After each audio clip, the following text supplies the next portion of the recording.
prendre des appels de clients, voilà, liés à différents contrats qu'on peut décrocher pour répondre à des demandes principalement par téléphone, aussi un peu plus à la marge par mail de clients qu'on peut recevoir. Là, on est à la factory. Donc, comme vous pouvez le voir, donc, il y a plusieurs postes de travail avec plusieurs salariés.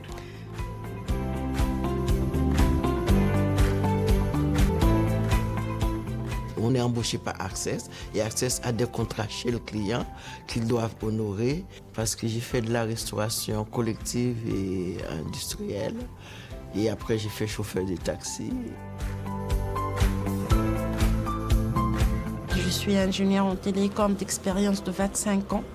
J'ai une hernie cervicale et une hernie discale. Le plus difficile pour moi, c'est les douleurs. J'ai les douleurs constantes. Retard scolaire, dans des moments que j'ai besoin de plus de temps au niveau de mon poste de travail pour faire mon taf. L'idée, c'est que dans l'entreprise adaptée, on va accueillir très principalement, même quasiment uniquement, des personnes en situation de handicap. Pour l'entreprise d'insertion, le premier critère qui va compter, ça va être des critères sociaux. C'est beaucoup de roulement, on fait beaucoup avec nos collègues. Et c'est surtout la communication. Vous voyez, quand j'aurai besoin de m'allonger, on a notre petit coin là-bas, je peux m'allonger, je peux prendre en repos.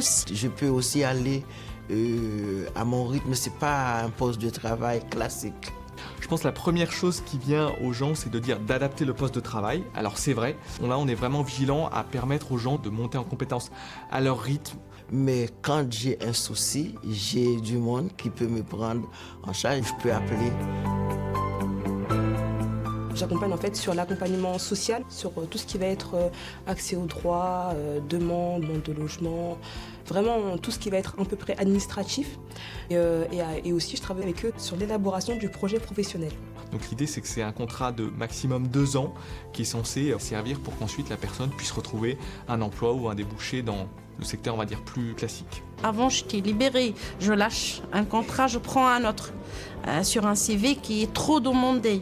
J'ai passé pas mal d'entretiens, j'ai passé pas mal avec les banques, avec les assurances et à chaque fois mon CV il est demandé. Quand on arrive, oui vous êtes en situation de handicap, là, c'était un soulagement pour moi. On a des salariés que ça faisait un bon bout de temps qu'ils n'avaient pas travaillé. Et donc le fait de se remettre dans l'activité, clairement, dans le marché du travail, c'est vraiment cette difficulté-là en tout cas qui a été relevée en premier lieu. En fait, là, ils vont te préparer surtout à éviter que tu te retrouves seul dans le chemin.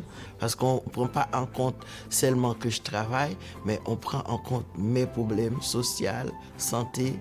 Donc on a aussi des sorties positives, comme on a un salarié qui n'était pas dans le centre d'appel, mais qui travaillait chez un client. Il a signé un CDI en tant que chargé d'accueil.